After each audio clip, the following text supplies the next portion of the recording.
Hello guys and welcome to the channel. In today's video, I'm going to show you different ways to cash a check online. First, using your bank's mobile app is the most common method. Open your app, navigate to the mobile deposit section, and follow the prompts to take photos of the front and back of your check. Enter the amount, review, and submit. Another option is through online check cashing services like Ingo Money or NetSpend. Download the app, create an account, and follow the instructions to deposit your check by taking photos.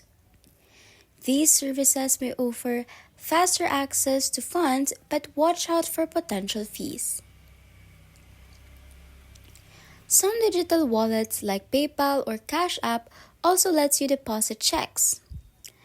All you have to do is to open the app, go to the check deposit feature, and capture images of your check. Funds typically appear in your account within a few days. Each method has its own set of features and processing times, so choose what works best for you. If you found this video helpful, give it a thumbs up and subscribe for more tips. Drop any questions in the comments below. Thanks for watching and see you in the next one. Bye!